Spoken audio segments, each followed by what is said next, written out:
Ouais, c'est moi. Donc là, on va commencer à rentrer dans l'atome. Donc je le code depuis quelques mois. Donc on va faire le rapidement, hein.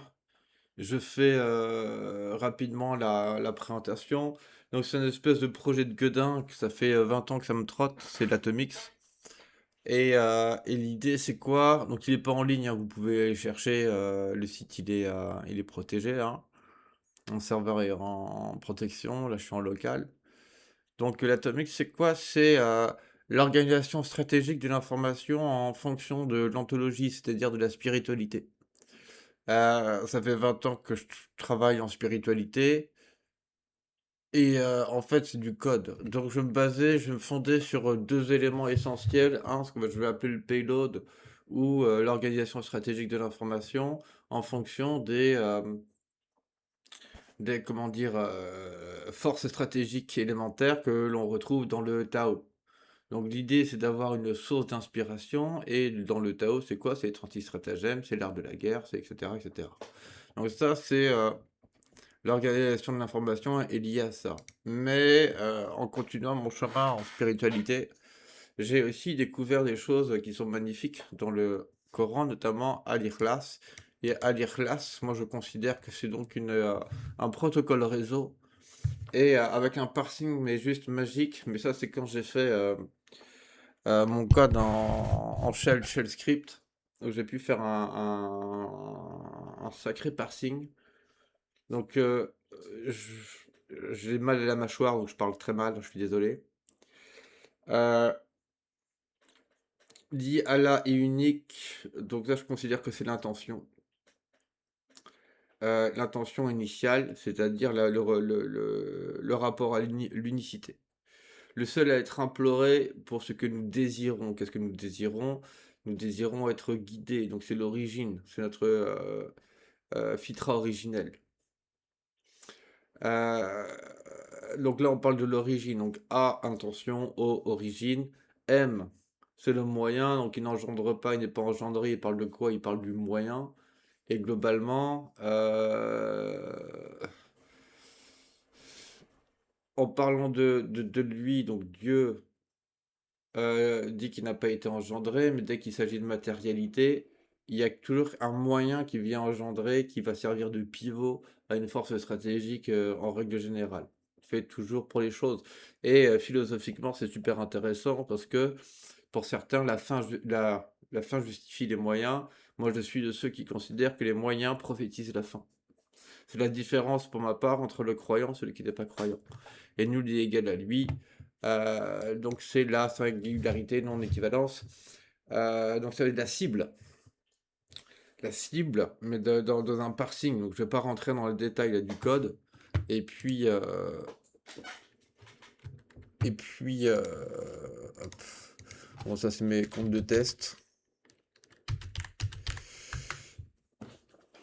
On va commencer à rentrer dans l'atome. Enfin, s'il veut bien. Ouais, je sais, mon mot de passe est pourri.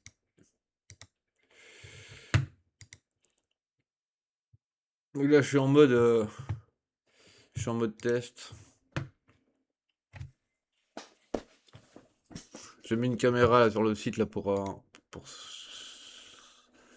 Je vais changer mon projet, je vais mettre en vidéo. En même temps, je regarde parce que voilà, il met du temps à charger.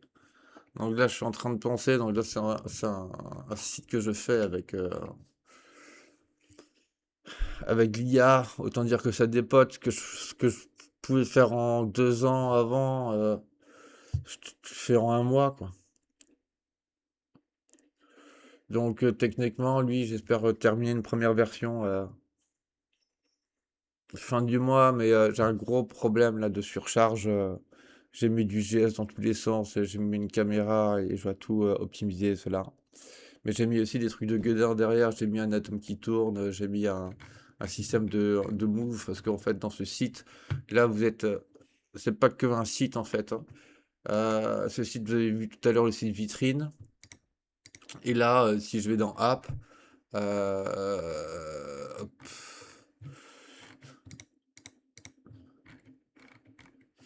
Ouais, déjà, il rame.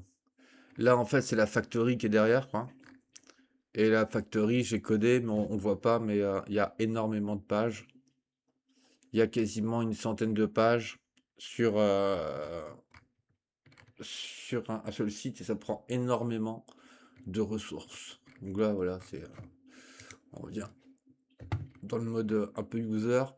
Donc l'atomique, c'est quoi? C'est une vision stratégique de l'information et de l'environnement dans lequel on se trouve. Mais c'est essentiellement tiré, je vais remettre la caméra, c'est essentiellement utilisé. Ah, du coup, t'en fais deux trucs en même temps. Je sais même pas si je suis en train d'enregistrer là. Ouais, je suis en train d'enregistrer.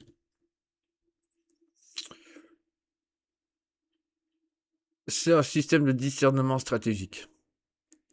Mais aussi, c'est un système pour aller industrialiser. C'est-à-dire que si vous êtes dans une entreprise, en fait, l'idée c'est que vous puissiez industrialiser, noter votre industrialisation. C'est en fait un planificateur en termes de stratégie.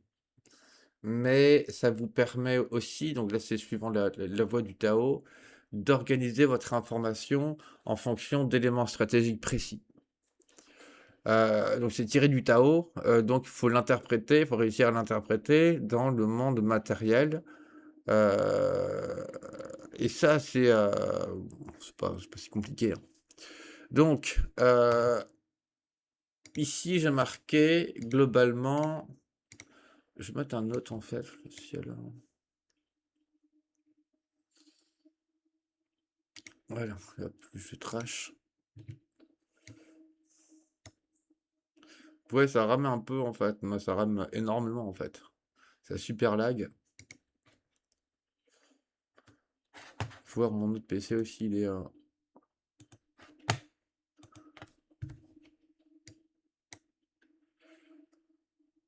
c'est pas bon. Je capte.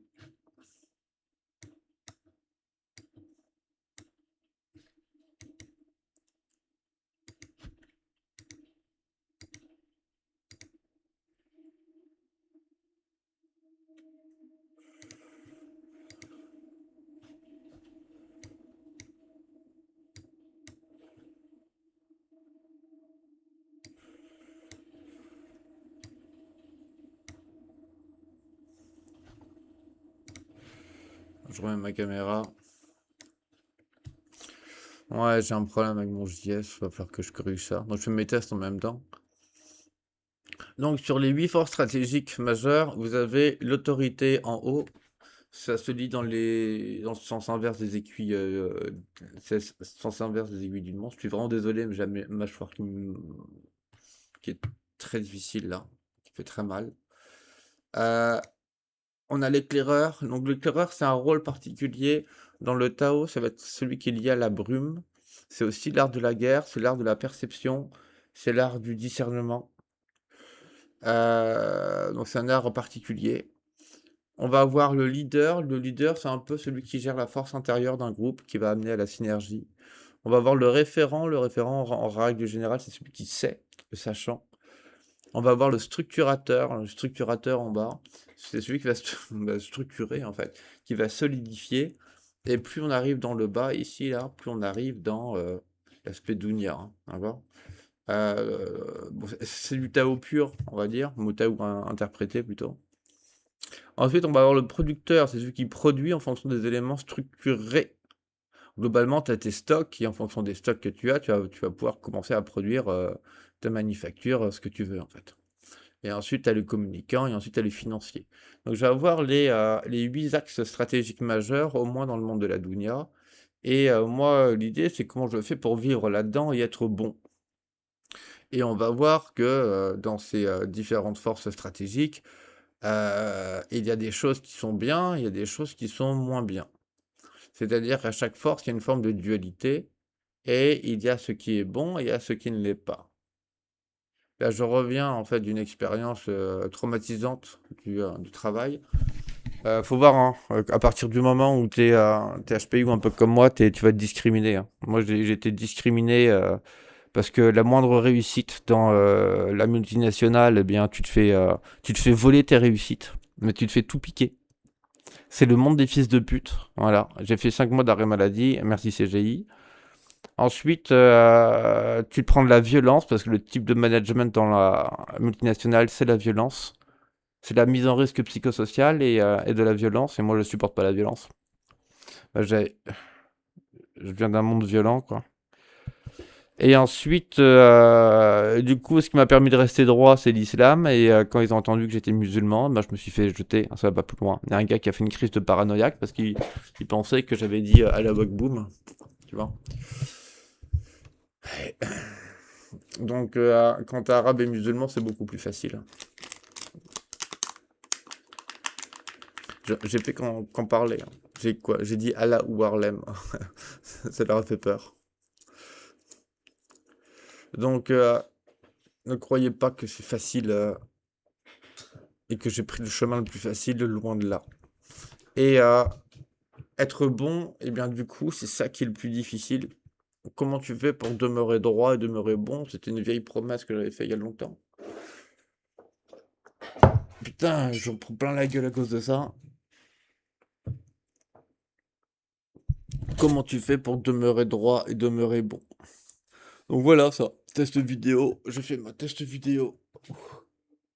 Je suis fatigué, des balles partout. Oh.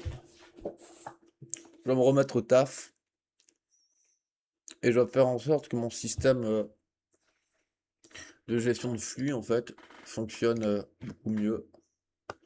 Parce que là quand même ça rame sa mère. Et pas qu'un peu en fait. Et je sais pas où est-ce que ça rame, si c'est mon PC ici, si c'est le JS. Parce que là ça va être problématique si ça rame trop. Et il va falloir que je vire les jolis dessins qui sont derrière. Sur ce, bisous.